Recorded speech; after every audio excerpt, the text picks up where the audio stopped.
12 upcoming first-person shooters, studio debuts, franchise giants, and FPS games you've never heard of, all worth the wait. This is your idol critic, let's get into it. Number 1 is Ill. Team Clout is a debut studio and their day job was movie effects. Long Legs, Until Dawn, It, Welcome to Derry. They pointed that skill set at a first-person horror shooter and the result does not look like anybody's first game. You wake up in a research facility overrun by things called aberrations. Guns are everywhere, ammunition is not. So half your fights end with you tearing pipe off the wall or throwing a brick at something to stun it, and those tools break in your hands.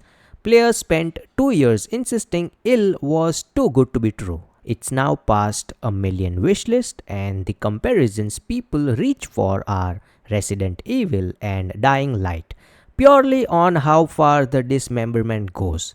The catch is the wait. Ill is a 2027 release on PC, PlayStation 5 and Xbox Series. Wishlist it and be patient. Number 2 is Unrecord, and this is the one that broke people's brains. October 2022, a French studio called Drama post 45 seconds of police body cam footage. Except it isn't footage, it's Unreal Engine 5 running live. And the internet spent a week arguing about whether a game could look like that. Neil Blomkamp, the District 9 director, called it awesome. You are a police officer in a region called Maslow, working cases in a society coming apart at the seams. The studio's own pitch is Firewatch crossed with Ready or Not. Single player, narrative led, real investigation work between the shooting. And here's what the community waited years to hear. December 2025, Drama confirmed they are funded. Tencent took a minority stake. 2-bedroom programmers in 2023 are now a finance studio in full production. Unrecord still has no release date and it's PC first, but it's real and it's being made. Number 3 is Call of Duty Modern Warfare 4, the biggest of this by sheer audience. October 23rd, on PlayStation 5, Xbox Series, PC and Switch 2. The campaign is North Korea invading the South. You are Private Park, a South Korean Marine on his first deployment. Half a world away prize is off the books, still wanted for killing Shepard running his own war. Those threads collide. Trench fighting in Korea, close quarters in New York, a chase through Paris, night raids in Mumbai. Two things players keep pointing at. 1. This is a proper big war campaign again, and the reveal thread was openly relieved. 2. DMZ is back as a persistent zone called Hajin, built out of the campaign's aftermath, and a real chunk of the community is more excited for DMZ than anything else in the box. Multiplayer's headline change, Hipfire Bloom is gone, where you aim is where it goes. Number 4. Halo campaign evolved is out in days, so this is less coming soon and more clear your weekend. Halo Studios have rebuilt the original Combat Evolved campaign from the ground up. New geometry, new lighting, re-recorded voice work, modern movement. And it's on PlayStation 5, the first mainline Halo campaign ever on a Sony console, 25 years in. Xbox Series and Steam 2 and Day 1 on Game Pass. The new content is Operation Meteorite, 3 missions set a year before the original with Master Chief and Sergeant Johnson boarding a Covenant research vessel. But the things players keep circling back to is the co-op, 2-player split screen, 4-player online, cross-platform, shared progression. The original capped you at 2. Running the entire Halo campaign as a 4-stack is the pitch, and it has landed. This has set near the top of the Steam's wishlist into launch week. Halo campaign Evolved is out 28th of July. Number 5 is Atomic Heart 2. Mundfish announced it at Summer Game Fest and everybody came out of that trailer talking about scale. You are back with Major P3 and the story finally leaves Facility 3826 behind. Mundfish say the theme is humanity reaching for the stars, straight out of 1960s Soviet science fiction. Combat has been rebuilt around both hands at once, so glove powers chain into melee and gunfire instead of taking turns. Traversal in the trailer alone had a glider, a parachute, and a surfboard. The big one for returning players is a genuine open world. The first game's open zones were what the community pushed back on hardest. A lot of ground between bunkers without much in it. Building outward instead of just bigger is precisely the fix people asked for. Atomic Heart 2 is coming to PC and consoles with no locked date. Mundfish has said it's still a way out. Number 6 is Judas. Ken Levine, behind System Shock 2, Bioshock, and Bioshock Infinite, hasn't shipped a game since 2014. Judas is that game. The setting is the Mayflower, a colony ship run by machines and governed by three figures called the Big Three. You are Judas. Born aboard, you knew the ship scored well enough to become an enemy of the state, and you already tried to burn it down once. It didn't take. Now your only way out is making or breaking alliances with the three people you hate most. That's the system Levin calls narrative Lego. The story rearranges around who you side with and who you sell out, so no two runs land the same. He's called it the most reactive thing he's ever built, which from a designer famous for beautiful straight lines is a real swing. And Judas is a clean deal. Single player, no online, no live service. PlayStation 5, Xbox Series and PC, no date announced yet. Number 7 is PUBG, Black Budget. Krafton taking the studio that defined Battle Royale and pointing it at extraction instead. You are a contractor dropped onto an island about a mile and a half across that's stuck in a time loop and quietly falling apart around you. Three factions hand out contracts. A research facility at the center holds technology you are meant to steal. Raids run up to 30 minutes, and dying means everything you picked up stays on that island.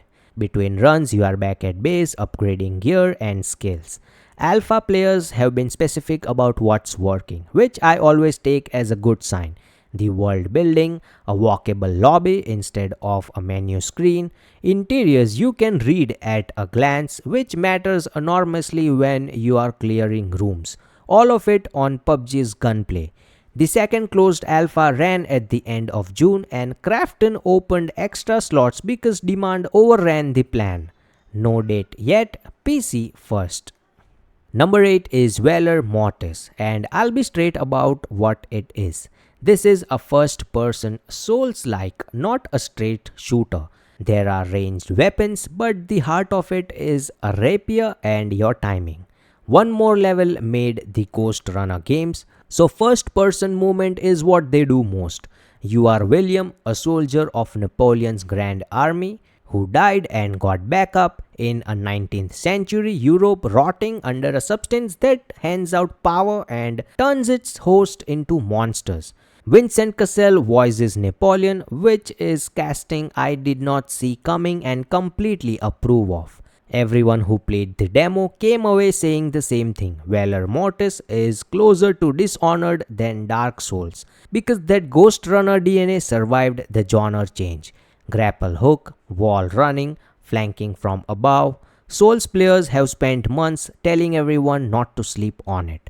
Valor Mortis is out October 13th on PlayStation 5, Xbox Series and Steam, Day 1 on Game Pass. 9 is Forest Reigns. Paris, 5 years after a forest arrived and took the city.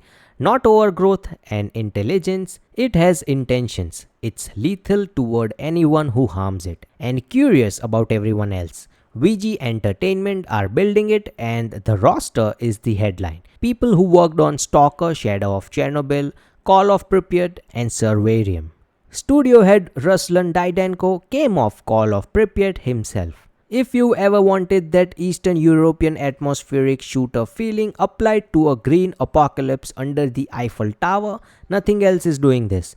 Their gameplay walkthrough ran one mission three completely different ways: straight assault with a squad, stealth using the forest itself against enemies, or slipping around it entirely through hidden routes, factions to side with, weapons to modify, multiple endings. And Forest Reigns is single player and story driven, which is exactly what this community wanted to hear. PC first, consoles later, no date yet. Number 10 is Black Vultures, Prey of Greed. Most extraction shooters put two teams on a map. This one puts three, and that reshapes every firefight. Because the second you commit to a fight, you've announced your position to a squad that isn't in it yet. Two systems make Black Vultures its own animal. Life tickets: your squad shares one pool of respawns, and once it's empty, anyone who goes down stays down for the match. And loot is communal. Everything you pick up lands in a shared squad vault, and none of it is yours until somebody extracts. You cannot hoard. You get out together or you get nothing. Playtesters have been positive on the fundamentals: Unreal Engine 5 visuals, animation quality, and weapon customization detail right down to sights and grips.